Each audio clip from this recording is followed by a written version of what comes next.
We have as a motto of our group, there but for the grace of God, go you or I. And on a personal level, I realised that I could have been in the ladies' prison, and so I was given a second chance. So I believe that we're all the same. We all need forgiveness.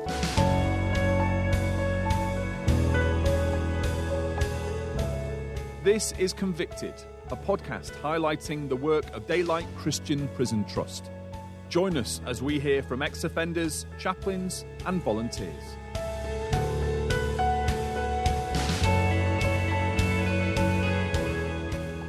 Fantastic. So my guest today on the Convicted podcast is Jean Walker.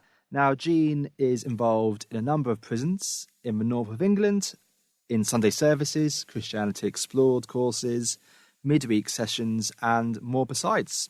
Let's get to know Jean a bit more. And Jean, a very warm welcome. Great to have you on. Now, let's just start then. Just tell me a little bit about yourself. I actually came from a very working class family.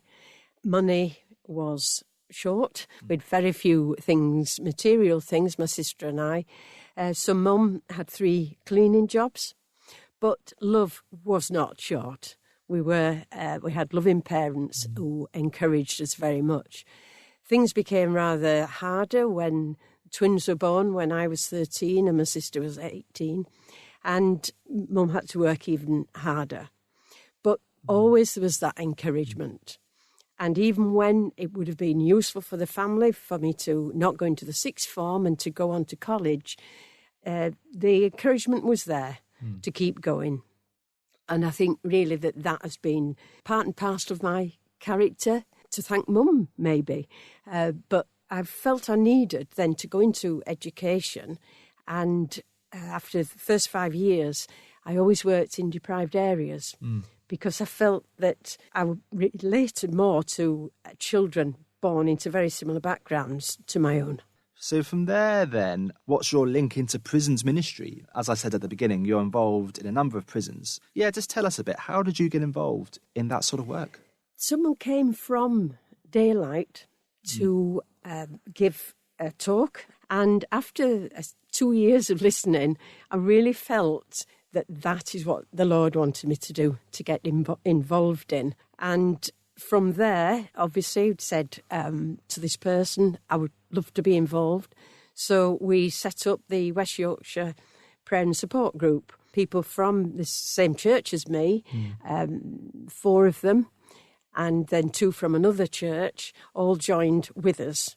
It was some time later that we began to approach the prisons to allow us to come in to spread the gospel. Fantastic. And we'll talk a bit more in a minute about kind of what exactly you do. But I'd love to just hear before that, I suppose, why are you involved in this vital work? You know, what convictions, no pun intended, keep you going in, day after day, week after week, month after month? What are your motivations, Jean? I suppose really there's a couple. We have as a motto of our group, there but for the grace of God, go you or I. And on a personal level, I realised that I could have been in the ladies' prison because one day driving to work, I was late for a meeting, going through Leeds at a speed I should not have been going through. And a girl was about to go over a zebra crossing. And I just prayed, no, please no, because I knew there's no way I could stop. And it was then that I thought I could have been, had it not been for the grace of God, I could have killed that girl. And so I was given a second chance. So I believe that we've all sinned in the eyes of God, and there's no different levels of sin with God. We're all the same. We all need forgiveness. So that is what drives me on. What a conviction. What a great conviction. I feel similarly. I mentioned a bit in my intro, but just tell us a bit more about what kind of stuff you get up to. You said to me earlier, you said you do kind of Sunday morning chapel services. You've been involved in Christianity Explored as well. Yeah, tell us more a bit about that. That sounds fascinating. The prison that we are, or I personally am involved in the most, and is a Category A prison. And we have just been absolutely amazed at the way that door has been not just opened, but absolutely wide open. And to be asked to do Christianity Explored, we've done it 3 times now, We have a prayer and reflection session just run by our group once a month. We go to midweek meetings led by the ministers, but we have input. The services, we tend to just have some input in one of them, the Free Church service. In the other prisons, the Category C, we've done Hope Explored 3 times. We're going to visit there very shortly with the possibility of running it for a 4th time. The Category B prison, we go once a month there for a Bible study. And the open, it's unclassified ladies' prison, we go once a month to run a Bible study. Yes. No, really, really interesting. I've got a few questions, I suppose, just coming from that, Jean. First is, I suppose, if you just help, I suppose some of our listeners might not know what a Cat A, a Cat B, a Cat C prison is. Just briefly, just talk us through the difference between the categories, if you can. Category A is a top security, high security prison. Dare I say that the people who have committed the more severe crimes, where they have a punishment of more than 10 years, that's where they may be sent. There are other Category A prisons in different areas, but I'm just talking personally about the one we go into. The B tends to be the lower, so it goes down really in severity. Yeah. That is more of a remand prison, which has its own challenges because we don't really know who will turn up at the next monthly meeting because they may well have been moved on or they've been released. Then we have the C, which is heading towards an open prison. And so there's people that tend to be driving offences, sadly drugs offences there. So though that's very severe, it's not worthy of a Category A or B. I see. Has that explained it? Yeah, all right? No, it's very helpful. Very helpful. No, that's great. I first got involved in prison ministry, through Sunday morning chapel services. That was my first exposure to it. The listeners, might be going to church and might know what a church service is like. You've got your songs, you've got your sermon, you've got your prayers, Bible readings, all that stuff. Tell us, does that sort of stuff happen in a prison as well? It follows a very similar pattern, yes, to that of the services on the outside. So going in, you wouldn't think, this is foreign to me. If you're a regular churchgoer, you would find it quite comfortable that you know what's going on. No, I just found it fascinating and amazing, really, that the gospel could be going out in a church service as it would be on the outside in a prison. That's quite a thing, isn't it? It's quite amazing, really. And just tell us then, in your experience, Jean, whether it's Sunday morning services or the Hope Explored courses you've been doing, what's the reception been like among the prisoners you've engaged with? Well, generally, because we are in the chapel and the prisoners have signed a list to be called to the chapel, they do tend to have some form of interest. Might be marginal, but they have some interest. And then we do have some who it's quite obvious that they are coming to faith or actually have believed. So we're not going out and seeing those who are antagonistic. They're coming to us because they're interested. I think basically we have, running the Christianity Explored, they are usually invited by the chaplains, and we have at times had to ask for some to be sent back because it was quite obvious they didn't want to be there or they wanted to take over. They were distracting others, though that upsets us greatly because it means they're not hearing the word. We have to do it for the sake of the others who are still in the group. Just so we're clear, and just so the listeners are clear, what exactly is it? What is the message? You talk there about the word, you talk there about the message. What is it that you're trying to share with the prisoners? That Christ came to save sinners, that he gave his life on the cross, that we might be saved, that we might become part of God's family, his adopted family. And what good news is that? Yeah, well, absolutely. Absolutely. No, I totally. I mean, as you said earlier, that's the message for all of us, isn't it? Whether absolutely. We're inside or outside prison. Yeah, what a message that is. And that's where the true hope is. Exactly right. Tell us then, maybe you can share, I suppose, a particular encouragement or a story perhaps of an encouragement. Yeah, I'm sure there's many. one in particular stands out. I was asked to go to meet a prisoner in his room because he was reluctant to come out of it. And it led to doing the 8 Bible studies from Christianity Explored. And then afterwards we went on to trial something that 2 people involved with Christianity Explored were beginning to write. And it was wonderful to see his growth and some of his answers to the questions, because I used to fill in the answers as well. They were better than mine. And it was a joy to see that. He then said he would come to the Christianity Explored course. And during that time, he started to attend the chapel, which he would never have done before. Then he went on to ask for baptism. And the only sad thing about it is he's been moved to a category B. So we have lost contact with him. But that was a joy. Yeah. That was a joy. How amazing is that? And I know that I've got similar stories myself, and I know other people involved with Daylight could say similar things. You know, it really is a really exciting place. It's a blessing to see. It's a blessing to us to see God working. You know, people will say, "Well, why do you do this?" Well, it's because you're there and you see God opening doors. You see God working. It's wonderful.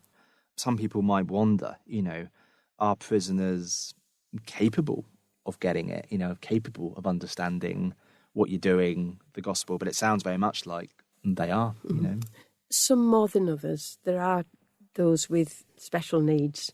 There are some who are autistic who find it very hard because everything has to be. They take everything literally. So sometimes we have to explain things slightly different for them. But yeah, generally it's well received because, again, as I said, they're coming to us because they want to for whatever reason. No, I mean, and just on that, you remind me of something. I understand that there is a prison edition of Christianity Explored. That's the one that we run. That's 8 weeks as opposed to the normal Christianity Explored, which is 7 weeks. Yes, and just tell us, if you can, a little bit in terms of, because I think you hinted at there, some prisoners do have special needs or literacy challenges, maybe struggle with their reading. How does Christianity, well, I suppose the prison edition of Christianity Explored, help with that? We generally share the leading part, and other members of the group may sit alongside different prisoners to support them with their reading skills and their understanding. So that's how we get round that. And the prison edition it does relate to their time to a degree, but not overly so, to their time in prison. No, I've used it before, and it's a fantastic course. It really is a way. It's the same message as Christianity Explored, but it just repackages things, doesn't it? Just to help make it a bit easier to understand and that sort of thing. Yeah, We've had to adapt to the Hope Explored because that's not a prison edition. And so we have adapted that by running it 3 times. We've been able to adapt it for the prisoners so that we acknowledge their attention span. Yes. Some of the videos are a little bit long. Yes. So we'll chop those in half and then have a discussion in between. So, but that is a course really that I would say as well is very good and it's shorter. That's 3 weeks. Just tell us, before we move on, you mentioned, I think, that you work in both men's and women's prisons. Maybe you could just talk to us a little bit about some of the differences you've seen between the men's and women's estates. I'd just love to hear more about that. We haven't actually been onto the wings of the women's prison, but we find them, they're more bubbly. They want to give you a hug, but they mustn't. Yes. You know, so keeping these ladies who come in and hug each other, keeping them at bay not to give you a hug, that's quite difficult. And if any are getting upset, it's a natural thing then, isn't it, for a person to hug that other person? But we're obviously not allowed to do that. Yes. But they are very lively. I would say that they actively participate more enthusiastically than the men. And we roughly get 16 ladies every month. Yes. which we're Wow. thrilled with. Yeah, no, absolutely. Absolutely. It sounds like, on the whole, a very, positive and encouraging work you're involved in across your ministry. Just tell us, I suppose, though, I mean, every ministry has its challenges. Maybe you could share one or two. What are some of the bigger challenges you find in the work you're doing? I would say our biggest challenge is meeting the requests of the prisons that we are involved in, because at times they've said, can you come in once a week instead of once a month? And at the moment we are stretched, and we don't really like saying, no, that's not possible. So we do our absolute level best and do it prayerfully as to how we can meet their requirements. So that is a challenge, that we can keep saying yes and only very, very occasionally, no, I'm sorry. I suppose, in a funny way, encouraging that you're in demand, clearly. There's demand, and we'll come on to that a bit more later. But what has surprised you then most about the work you're involved in? The way God has opened doors. It's just amazing. We've prayed about it as a group and it's happened. And the fact that I've just said that they want us in more, some of the prisons, that is just amazing. Yeah. And we just stand thankfully that God is blessing the work in this way. Yeah, that's really encouraging, isn't it? That God's opening those doors, not literally, but I know. I have to be very careful how I say that. God's opening doors in such and such a prison. Yes. But as you say, a real demand for what's going on, which is great. And just on that, actually, someone listening to this might be thinking, well, this sounds really great. I'd love to get involved, but being in a prison, among all these prisoners sounds terrifying. What would you say to them, Jean? Give it a go. Give it a go. It isn't terrifying at all. I'm more frightened when it's dark going out from the Security A prison, and walking down this narrow street back to my car park. I feel totally safe in there. And yes, you're always careful as a woman what you wear in a male prison. But it isn't terrifying. And one thing about the daylight training is that, yes, you go through the booklet, but your final part of your training is to visit a prison so that you actually experience that visit before you fully commit to being a volunteer. Yes, no, that's really helpful. Thank you. The local church, then, how can they, do you think, support prisons ministry? Definitely through prayer. Not every Christian, I have to say, feels that they can go into prisons, but they will pray.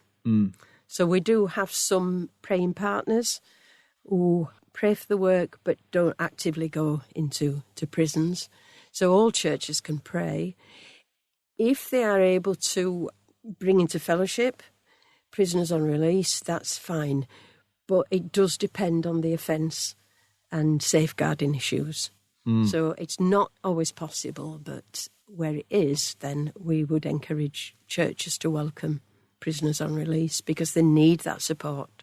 I was just going to get on to that, actually. That's a really good point you make, because I have often found Christians or Christian prisoners can do very, well in prison spiritually. But when they leave prison, they can face all sorts of challenges, can't they? Yes. Jobs, relationships.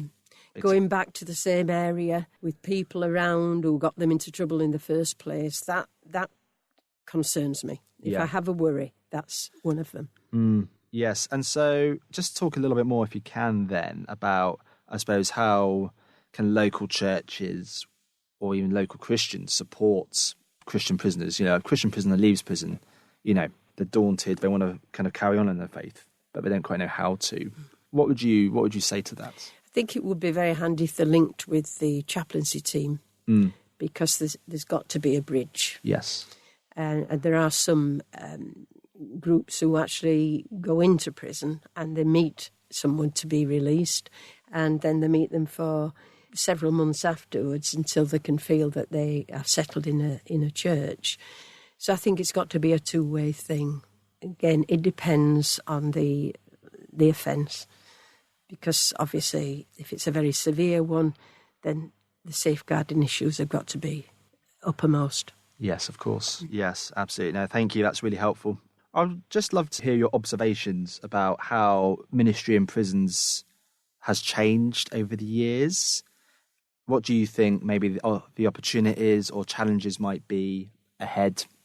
Having gone in before COVID and then comparing it 2 years later when we were allowed to go back in, a lot of the people who we knew were still in the prison didn't come anymore. So the sort of turnover of people attending changed. Personally, where we're going, I haven't noticed any great difference apart from increasing numbers. So an increase in interest. We do have with Daylight a letter writing service, which I know that they are promoting at the moment. So that is another way, a big change that's coming to the forefront again. So that's the only thing I would say. Staffing levels sometimes within the prisons leads occasionally to cancellations, and that is a worry, because I think that's across all prisons at the moment. Yes, no, I think that's right. I just want to go back actually to this, somebody might want to get involved, but it sounds terrifying. Now, let's say they're convinced, you've convinced them, Jean, that it's not terrifying, great. Now, what might be some good ideas then for someone, who's had no exposure to prison ministry before, but wants to kind of explore things, get started? What would you say to them? The first port of call, I would say, to the Daylight headquarters. So somehow in the podcast, maybe we can put the email address in, telephone number. And then the main administrator, she would, if it was somebody from West Yorkshire, she would alert me and I would contact that person. And if they wanted to meet me face to face and throw loads of questions at me, then that's the way forward, I would say. Yeah, brilliant. We ask this question to all our guests, but Jean, I don't know, do you have a favourite Bible verse or something, a Bible truth maybe that keeps you going in the ministry or just in life in general? All things work together for good to those that love God. That's been a part of my conversion because it came through a sad event, but it turned out for my good. And within this prison ministry, there will be things that happen that you're a bit disappointed with. It might well be that somebody's enthusiastic and they say they'll come on the course and then they don't turn up. So that can just knock you a little. Or you can find that somebody has committed another offence within the prison who had been in your group. So you've got to look at the bigger picture that all things do work for good. Thank you for sharing that. And then, just lastly then, Jean, how can listeners be praying for you in your ministry, in prisons, or just generally? For strength. But mainly I would say that pray, please, that we have other people interested in the work so that we can say yes, yes, yes to every request that the 4 out of the 5 prisons will ask us to do. We do have monthly phone calls to this 5th prison, but we can't offer to go in yet to do anything because we need more people. Yes, indeed. Well, may the Lord, as it says in the Bible, raise up labourers for the harvest field. Absolutely. Yeah, absolutely. Because I think prisons are really a rich harvest field, aren't they? Well, Jean, thank you so much for coming in. It's been a real pleasure to talk to you. Thank you for asking me. And we wish you well in your ministry and we'll be praying for you. Thanks so much. Thank you. Thank you.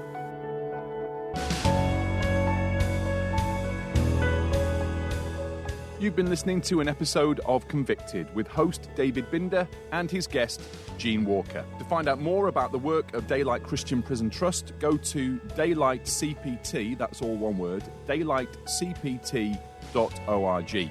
And if you'd like to make a comment or send an encouragement, it would be great to hear from you. Send an email to office@daylightcpt.org. This podcast is produced by Good News Broadcasting. To find out more about them, go to gnba.net.